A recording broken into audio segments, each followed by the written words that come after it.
An elite professor mocked the maid's daughter with a math problem that had stumped the world's greatest minds for a decade, utterly unaware that he was challenging the one person on Earth who could solve it.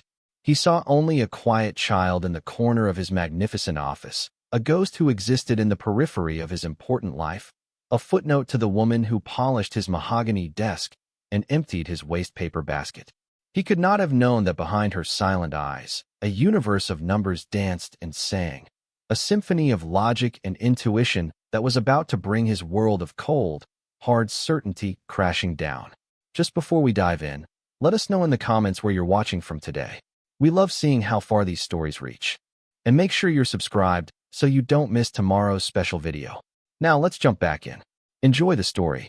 How could a simple equation, a string of symbols scrawled across a vast whiteboard, hold the power to dismantle a man's soul? How could a problem of pure mathematics, a discipline of serene and absolute logic, generate a storm of such visceral, human rage? For Professor Alastair Finch, the equation was not an abstract puzzle. It was the architecture of his legacy, the monument he had been building for 30 years, and he had just discovered a crack in its foundation so deep it threatened to turn the entire edifice to dust. The air in his office, usually a space of expensive silence and the comforting scent of old paper and leather, was now thick with the metallic smell of failure, a stench only he could perceive. Alastair Finch was a man carved from granite and tweed. At 62, his hair was a shock of distinguished silver, but his posture was as rigid and unyielding as the mathematical proofs that had made him a titan in his field. He was the sterling professor of pure mathematics at a university whose name was a synonym for excellence, a place of Gothic spires and hushed libraries where intellectual dynasties were forged. His office was less a workspace and more a throne room. Floor-to-ceiling bookshelves groaned under the weight of knowledge, ancient texts bound in leather standing shoulder to shoulder with the latest journals. A massive mahogany desk, polished to a mirror shine, dominated the center of the room, and on the far wall, the source of his torment commanded all attention. A 10-foot-wide whiteboard, covered from edge to edge in the elegant, esoteric language of higher mathematics. It was the physical manifestation of the Finch conjecture, his life's work. For 2 decades, the conjecture had stood unproven but unassailable, a beautiful and daring proposition that described the behavior of prime numbers in higher dimensions. It was elegant, it was profound, and it was his. It had won him accolades, grants, and the fearful respect of his peers. But for the last 48 hours, it had become his personal hell. An email from a rival, a smug academic named Dr. Kenji Tanaka in Tokyo, had arrived like a poison dart. It contained a single, devastating counterexample, a sequence of numbers that should not exist if the Finch conjecture were true. It was a dagger aimed at the heart of his life's work, and Alastair could not find a way to parry the blow. He had checked and rechecked his own work, his mind, once a finely tuned instrument of logic, now a frantic, clattering machine. The flaw was real. The edifice was crumbling. In the far corner of this grand office, almost perfectly camouflaged by the shadows of a towering bookshelf, sat a small girl. Her name was Alara, and she was 10 years old. She was the daughter of Maria, the woman who had been cleaning Professor Finch's office every afternoon for the past 3 years. While her mother moved with a quiet, practiced efficiency, wiping away the day's dust and restoring order to the professor's world, Alara would sit on a small stool, a sketchbook and a pencil her only companions. To Alastair, when he noticed her at all, she was a fixture, a piece of furniture that came with the cleaning service. He saw a shy, plain child with dark, watchful eyes, her head always bent over her drawings. He assumed she was doodling flowers or houses, the simple preoccupations of a simple mind. He never once thought to look closer. If he had, he would not have seen flowers. He would have seen intricate tessellations, fractal patterns spiraling into infinity, and complex geometric shapes that explored the strange beauty of non-Euclidean space. Alara was not doodling. She was thinking. The numbers and shapes in her head were as real to her as the scent of lemon polish and the rhythmic swish of her mother's cleaning cloth. They were her friends, her secret language, a world gifted to her by the one person who had ever truly seen her, her grandfather, Arthur Vance. He had been a high school math teacher, a man with a mind that saw the poetry in prime numbers, but who lacked the ambition or pedigree to make a name for himself in the cutthroat world of academia. Before he passed away 2 years ago, he had passed everything he knew, everything he was, to his quiet, observant granddaughter. "Don't just look at the numbers, Alara," he used to say, his voice a warm whisper against the scratch of his pencil on paper. "Listen to them. They have a story to tell." The crisis in Professor Finch's office reached its terrible crescendo on a gray Thursday afternoon. The rain outside lashed against the leaded glass windows, mirroring the tempest in Alastair's mind. He had summoned his 3 brightest graduate students, a trio of brilliant young minds who usually revered him as a deity. Today, they stood before his desk like frightened supplicants, unable to offer him the salvation he demanded. They had been working on the problem for a full day, their combined intellects throwing themselves against the wall of Tanaka's counterexample, and they had all failed. Nothing. Alastair's voice was a low growl, a dangerous sound that vibrated with suppressed fury. 3 of the finest minds I have ever consented to teach, and you can find nothing? No error in his logic?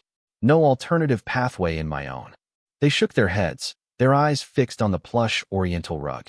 The silence stretched, thin and brittle, until Alastair slammed his hand down on the mahogany desk. The sound was like a gunshot, making all 3 students, and Maria, who was quietly polishing a silver picture frame near the door, flinch. Alara, in her corner, merely looked up from her sketchbook, her pencil hovering over the page. Alastair began to pace, his movements sharp and predatory. His gaze swept the room, a king surveying a kingdom on the verge of collapse. He saw the terrified faces of his students, the silent pity in his maid's eyes, and then his eyes landed on Alara. They landed on the small, insignificant, invisible child sitting in the shadows. And in that moment, something inside him, a wire stretched too taut by failure and humiliation, finally snapped. A cruel, ugly sneer twisted his lips. "Well, gentlemen," he announced, his voice dripping with a venomous sarcasm that filled the room. "It seems we are out of options. Perhaps we have been approaching this with the wrong tools. We have applied decades of conventional wisdom and failed. Maybe what we need is a fresh perspective, an unburdened mind." He gestured dramatically toward the corner. "You girl, the cleaner's daughter. What do you think?" Maria froze, her hand clutching her polishing cloth, her face paling with alarm. The graduate students exchanged nervous, uncomfortable glances. It was a breathtakingly cruel act, a powerful man using a child as a whetstone for his own frustration. Alastair walked over to Alara, looming over her small form. He pointed a long, accusatory finger at the whiteboard, a chaotic tapestry of genius and despair. "My life's work is on that board. A problem that has baffled the best of us. I will give $1 million to anyone in this room who can find the flaw in Tanaka's argument before my reputation is officially destroyed tomorrow morning." He leaned in closer, his voice a mocking whisper. "That offer includes you. Go on. Don't be shy. Take a look. Perhaps the great mystery of the primes will reveal itself to you." The room was thick with a toxic, embarrassed silence. One of the students coughed nervously. Another shuffled his feet. They were ashamed for him and terrified of him. They pitied the girl, this innocent bystander caught in the blast radius of a great man's ego imploding. Maria started to move forward, a protective instinct rising in her. "Professor, please," she began, her voice trembling. "She is just a child," but Alastair ignored her. His entire focus was on Alara, a cruel smile fixed on his face, waiting for the tears, for the fear that would offer him some small, pathetic release from his own agony. He expected her to shrink, to hide behind her sketchbook, to run to her mother. She did none of those things. Alara slowly closed her sketchbook, placed it carefully on her stool, and stood up. She did not look at her mother or the students.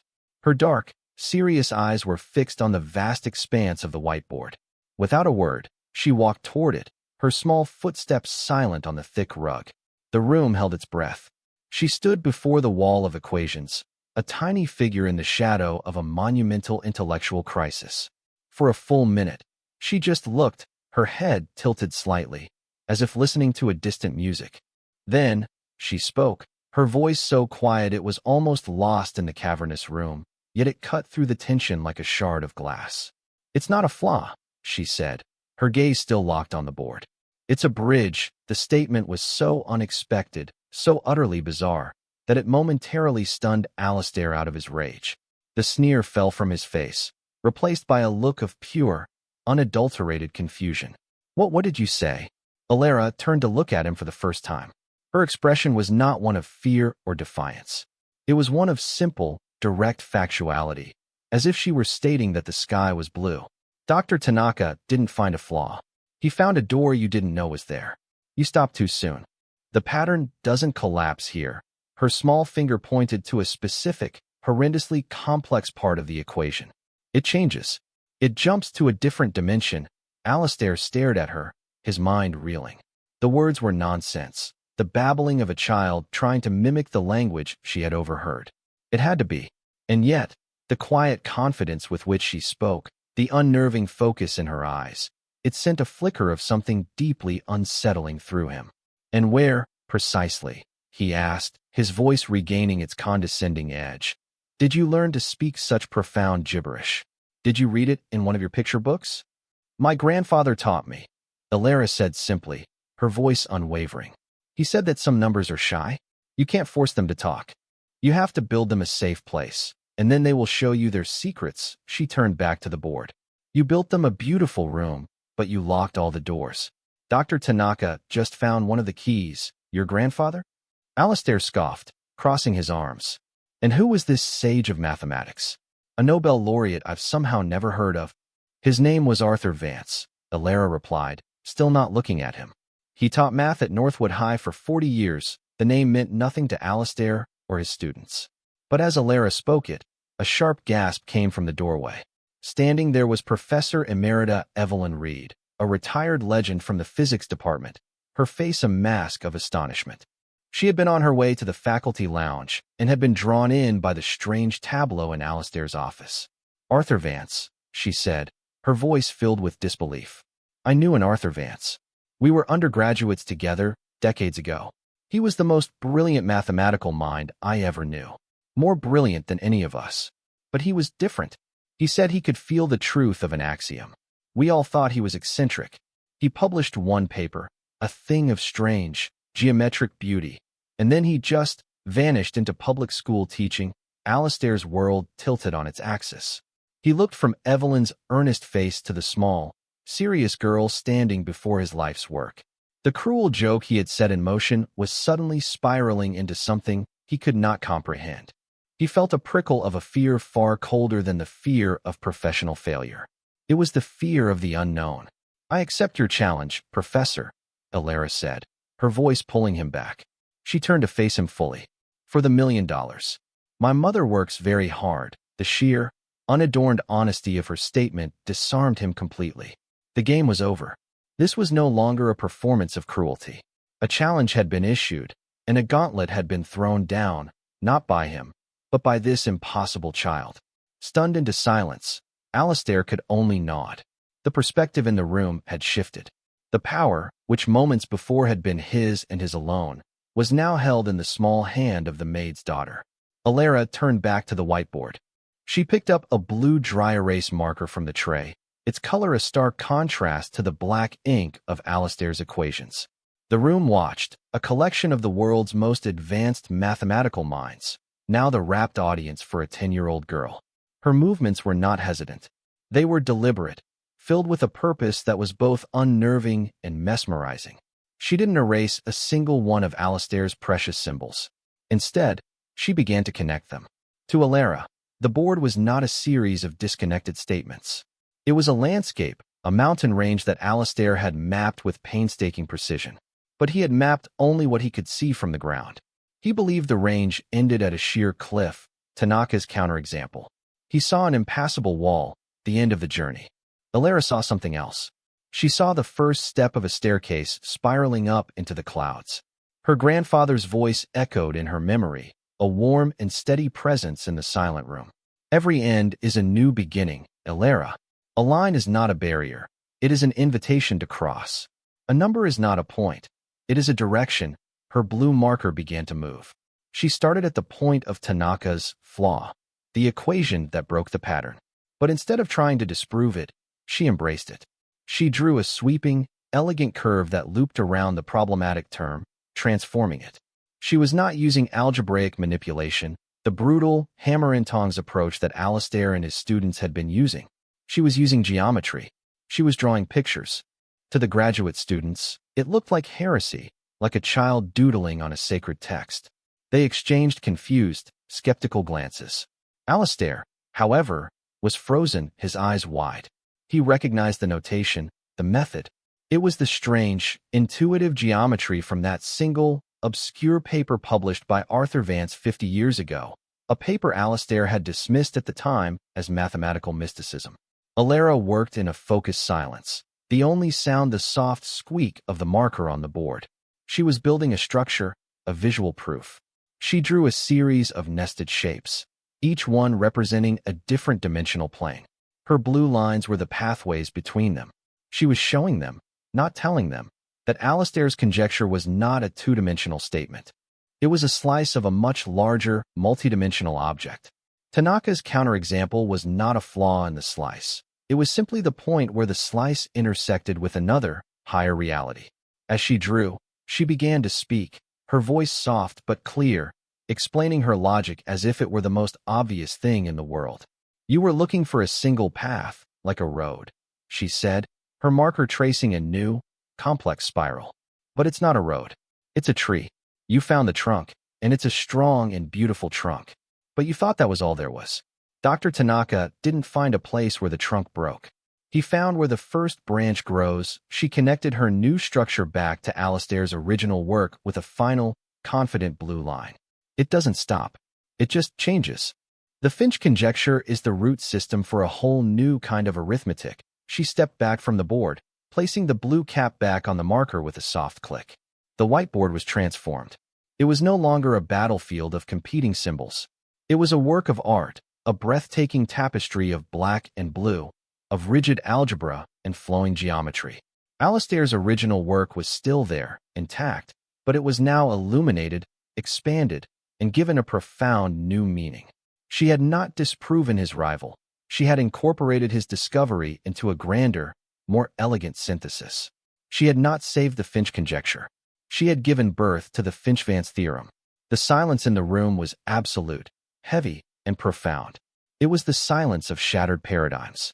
The three graduate students stared, their mouths agape, their minds struggling to process the sheer, intuitive leap that had just been displayed before them. They had spent years learning the rigid rules of their discipline, and this child had just danced through them as if they were nothing more than a suggestion. Professor Evelyn Reed was the first to break the stillness. She took a step forward, her eyes shining with unshed tears.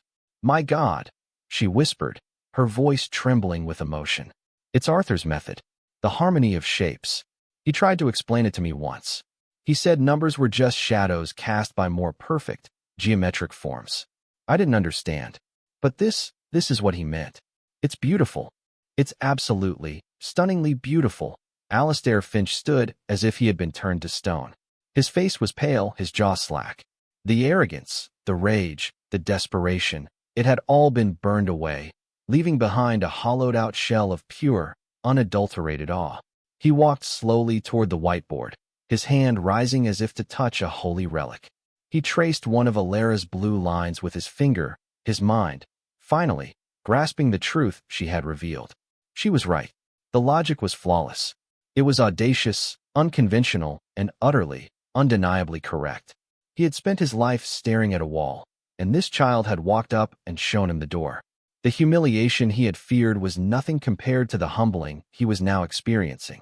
It was not a painful, sharp feeling, but a deep, resonant one, like a cathedral bell tolling in his soul. He turned away from the board and looked at Alara, who was now standing beside her mother, her small hand clutched in Maria's. He saw her for the first time, not as a fixture, not as the maid's daughter, but as a mind of singular, terrifying brilliance.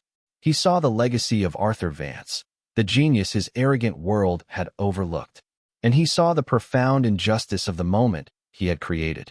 His apology, when it came, was not loud or performative. It was quiet, his voice thick with a shame so profound it was almost a physical weight. "Miss Vance," he said, his eyes meeting Alara's. He did not call her girl. I I have no words to express the depth of my appalling behavior. What I did was cruel and unforgivable. I used my frustration as a weapon against a child. There is no excuse. He then turned to Maria, whose face was a mixture of shock, fear, and a dawning, fierce pride. And to you, madam, you have shown my house more respect and care than I have ever shown you or your daughter. I am deeply, profoundly sorry. He walked to his desk, opened a drawer, and took out his checkbook. He wrote with a steady hand, his movements now filled with a new, sober purpose. He walked back and handed the check not to Alara, but to Maria. A promise is a promise, he said. But this is not a prize. It is a down payment on a debt that I can never fully repay. Maria looked at the check. Her eyes widened, and she gasped. The amount written on it was not $1 million. It was 2. But Alistair was not finished. This is only the beginning, he announced to the room. Effective immediately, I am establishing a new endowment at this university, the Arthur Vance Foundation for Intuitive Mathematics, dedicated to finding and funding young minds who see the world differently. Furthermore, I will be petitioning the board to officially rename my life's work. It will no longer be the Finch conjecture. It will be known as the Finch-Vance theorem. He looked at Maria. And a foundation of this importance will require a director to manage its affairs, a person of integrity, diligence, and character. Mrs. Vance, I would be honored if you would accept the position.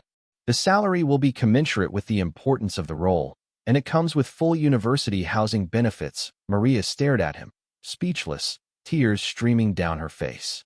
In the span of 10 minutes, her entire world and her daughter's future had been rewritten. 1 year later, the halls of the mathematics department were a different place. The expensive silence was now frequently punctuated by the sound of laughter. Professor Alistair Finch was a changed man.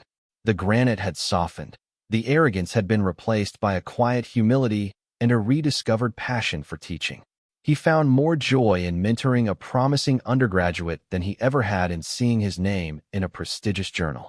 His office was still a throne room of knowledge, but now, on a small table near the window, there was always a fresh vase of flowers and a plate of cookies, put there each morning by Maria Vance. Maria was no longer a ghost in the hallways. She was the formidable and universally respected director of the Vance Foundation, a powerful force for change at the university. She moved with a newfound confidence, her days filled with purpose, reviewing applications from brilliant, unconventional children all over the world. She still oversaw the cleaning of Alistair's office, but now she did so as his boss in all but name, their relationship one of deep, mutual respect and friendship. And Alara? Alara was thriving. Under the joint mentorship of Alistair and Evelyn Reed, she was enrolled as a special student at the university, taking advanced courses and filling notebooks with ideas that promised to redefine mathematics for the next century. She was no longer the invisible girl in the corner. She was Alara Vance, the girl who listened to numbers. She still carried her sketchbook everywhere, but now, when people saw her drawing, they didn't see a child doodling. They saw a genius at work, sketching the blueprints for the future. On the wall of Alistair's office, right next to the whiteboard bearing the elegant blue and black lines of the Finch-Vance theorem, a new silver frame had appeared. It did not contain another one of his awards. It held a simple, pencil-drawn picture of a tree, its roots deep in the earth, its branches reaching for the stars. And that's where we'll end the story for now. Whenever I share one of these, I hope it gives you a chance to step out of the everyday and just drift for a bit. I'd love to know what you were doing while listening. Maybe relaxing after work, on a late-night drive, or just winding down. Drop a line in the comments. I really do read them all. And if you want to make sure we cross paths again, hitting like and subscribing makes a huge difference. We are always trying to improve our stories, so feel free to also drop your feedback in the comment section below. Thanks for spending this time with me.